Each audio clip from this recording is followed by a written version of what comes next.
함께 기도하겠습니다. 하나님 아버지, 감사합니다. 새날 주신 주님, 오늘도 우리가 주님을 찬양하고 또 예배하며 이 하루 시작합니다.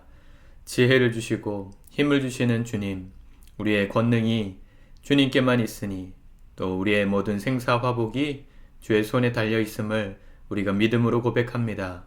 하나님 나라의 백성답게 오늘도 구원을 살아내는 우리 사랑하는 모든 성도들의 삶이 되게 도와주시옵소서. 예수님의 이름으로 기도드립니다. 아멘. 오늘은 사순절 29일 차입니다. 마태복음 21장 33절에서 46절까지 말씀 같이 읽고 기도하겠습니다. 시작. 다른 한 비유를 들으라.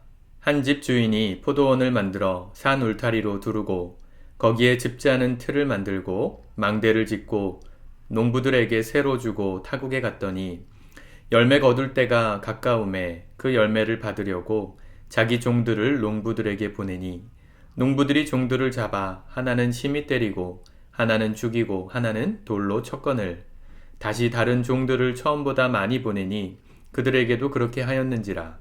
후에 자기 아들을 보내며 이르되 그들이 내 아들은 존대하리라 하였더니 농부들이 그 아들을 보고 서로 말하되 이는 상속자니 자 죽이고 그의 유산을 차지하자 하고 이에 잡아 포도원 밖에 내쫓아 죽였느니라.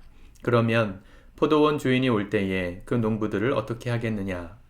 그들이 말하되 그 악한 자들을 진멸하고 포도원은 제때에 열매를 바칠 만한 다른 농부들에게 새로 줄지니라.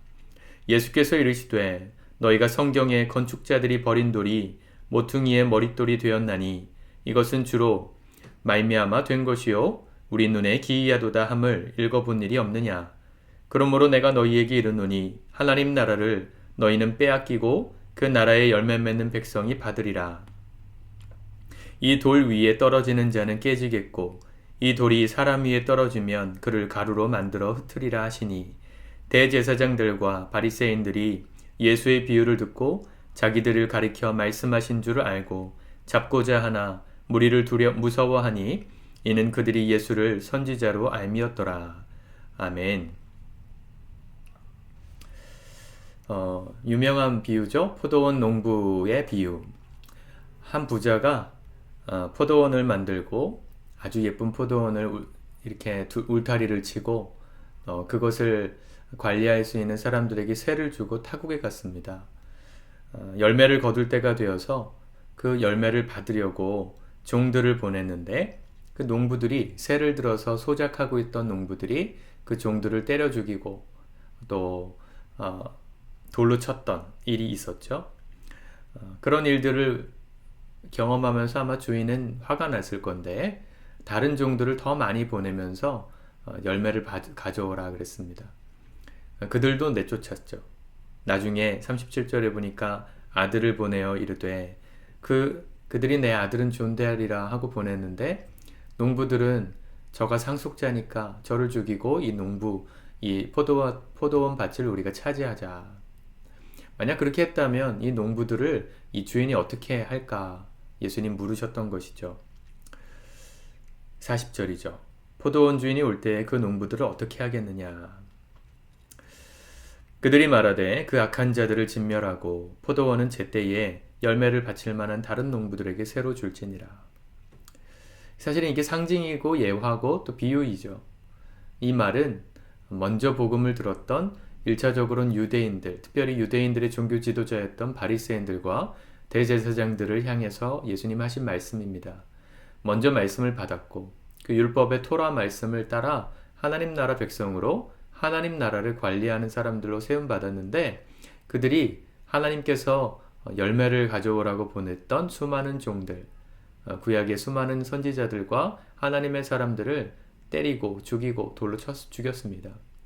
나중에 하나님께서 당신의 아들 예수 그리스도를 보내셨는데 결국 이들은 예수님을 십자가에 못 박아 죽였죠. 예수님께서 하시는 말씀의 모든 포커스는 사실은 유대인들의 그 종교 지도자들의 죄악을 드러내기 위함이 1차 목적입니다. 2차 목적은 뭐냐면 우리가 이 글을 읽고 있는 우리에게 적용되어야 될 말씀의 포커스죠. 여러분들은 여기 나오는 인물들 중에 여러분들이 누구라고 생각되십니까? 이렇게 불의하고 정말 이렇게 안면몰수한다 그러나요? 정말 뭐가 사리분별 못하는 이런 농부들, 세를 주고 그 소출에 얼마를 받으려고 종도를 보낸 주인의 마음도 모른 채 또 자신들이 그 주인의 은혜로 이 이 포도원을 관리하고 있다는 것도 잊어버린 채 자기가 주인 노릇하려고 했던 그 농부의 모습, 그들이 우리 모습으로 보이십니까? 아니면 그들을 내쫓으시고 다른 사람들, 세를 제때에 세를 바칠 만한 사람들, 그 다른 농부들에게 맡겨주었다는 말씀 속에서 그 다른 농부들이 여러분이라고 생각하십니까? 기독교 2000년 역사 가운데 수많은 농부들이 쫓겨났고 다른 농부들로 대체되어서 교회는 유지되었고 이어져 왔습니다. 로마 가톨릭이 부패하고 그 교회로서의 기능을 하지 못하게 되고 주객이 전도돼서 그들이 주인 노릇하려고 하는 그 순간 하나님은 종교개혁을 일으키셔서 우리 기독교의 명성과 또 본질을 지켜내셨죠. 다른 농부들에게 이양된 겁니다. 또 500년이 지난 지금 우린 한국교회를 통해 세계교회를 통해 또 다른 종교개혁이 일어나야 할 것 같은 상황 가운데 놓여 있지 않습니까? 기독교도 타락할 만큼 타락했고 종교 지도자들인 담임 목사뿐만 아니라 목사와 전도사 또 기존 성도들까지도 하나님의 이름으로 악을 자행하는 그런 일들을 너무 당연시하는 이런 부패한 종교, 역시 종교개혁을 통해 다시 세를 맡은 이 개신교가 또 다른 농부들에게 이제 바톤을 넘겨야 되는 때가 되지 않았나 이런 생각을 하게 됩니다. 우리의 개인적인 삶에도 마찬가지예요. 여러분, 여러분들의 삶에 하나님의 은혜가 있어야 제대로 된 삶을 살 수 있습니다. 하나님이 내게 주신 거구나. 내가 지금 누리고 있는 모든 것들 하나님이 내게 허락하신 것이구나. 그걸 잊어버리면 자꾸 주님께 불만이 생겨요. 왜 이것밖에 못 누리게 하실까? 왜 내가 다 누리지 못하게 막으실까? 왜 날 감시하실까? 이렇게 생각되는 순간은 언제입니까? 그 은혜를 잃어버린 것이죠. 자격 없는 자를 부르셔서 오늘 건축자들이 버린 돌이 모퉁이의 머릿돌이 되었다. 이런 성경의 기록이 있잖아요. 우리는 사실은 자격이 없습니다. 성전의 기둥으로, 성전의 문으로, 모퉁이 돌로 쓰일 수 있는 그런 돌들이 아니었는데, 자격이 없는데 주님이 우리를 불러다가 그렇게 세워주셨어요. 하나님의 일을 위하여 하나님 나라를 잘 세워가라고 불러주셨어요.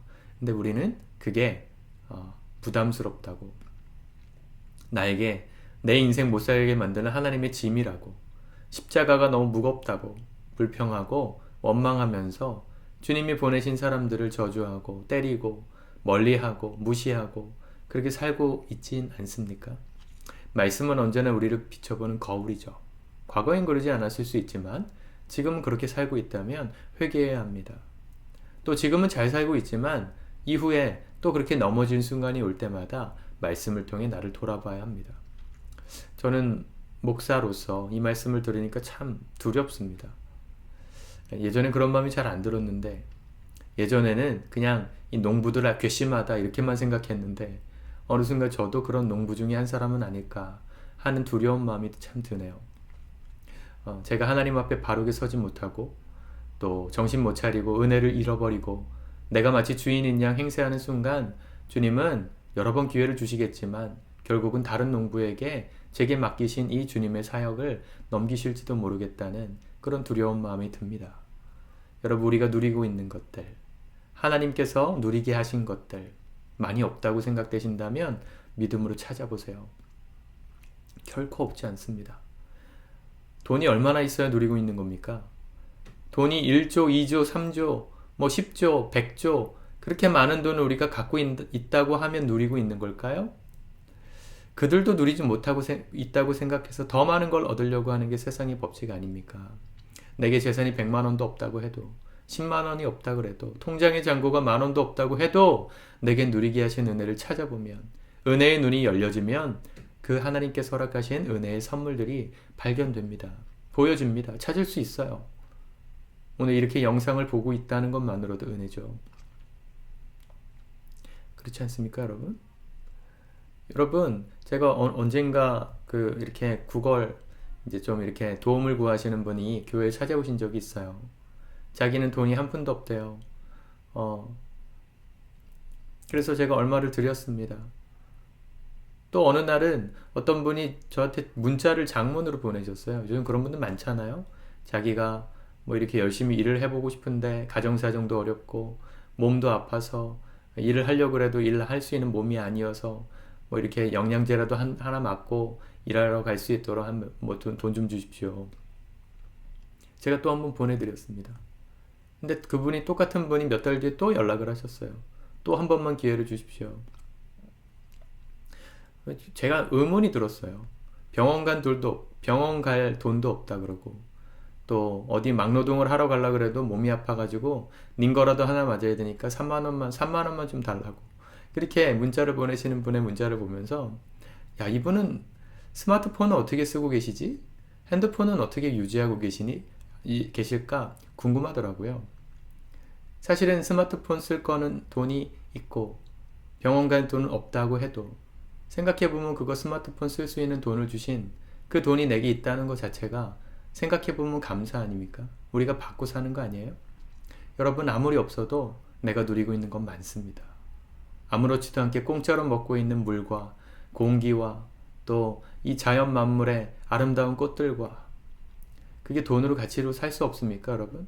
아니요. 성공하고 나서 뭐 하고 싶으세요? 여행 다니고 싶으시잖아요. 여행 왜 다닙니까? 하나님 만드신 거 보러 가려고. 우리나라에 없는 하나님 만드신 다른 풍광들 보러 가려고. 여러분, 따져보면 우리가 받고 사는 게 너무 많습니다. 근데 그거 은혜라는 것을 잊어버리는 순간, 그게 은혜였음을 잃어버리는 순간 주인 노릇하려고 하는 거예요. 주인 노릇하려고 하는 순간 내가 하고 있는 모든 게 불만입니다. 날 이런 현실에 두은 그 주인이라는 사람이 짜증나는 거예요. 우리 주일 말씀처럼 여러분, 하나님이 내게 주신 이 복음의 메시지가 심판이 아니라는 거, 날 구원하신 기쁨의 소식이라는 걸 잃어버리면 자꾸 나를 억압하고 옥죄이고 부담스럽게 만들려는 하나님의 어떤 도구처럼 느껴져요. 은혜가 핵심입니다. 마음 가운데 오늘 하나님의 은혜를 부어주십시오. 그분의 은혜를 생각하며 살게 해주십시오. 내가 누리고 있는 모든 게 주님 허락하신 은혜였음을 잊지 않게 해주십시오. 그렇게 기도함으로 다른 농부들에게 여러분들에게 주신 은혜들을 빼앗기지 않는 축복이 임하기를 바랍니다. 기도하겠습니다. 하나님 감사합니다. 오늘도 이 말씀대로 우리가 은혜를 고백하고 자격 없는 자에게 주신 놀라우신 은혜 남에게 뺏기지 않고 온전히 누리며 풍성한 열매를 주께 드리며 우리에게 맡기신 것들을 잘 감당하는 이 하루 되게 도와주시옵소서. 예수님의 이름으로 기도드립니다. 아멘.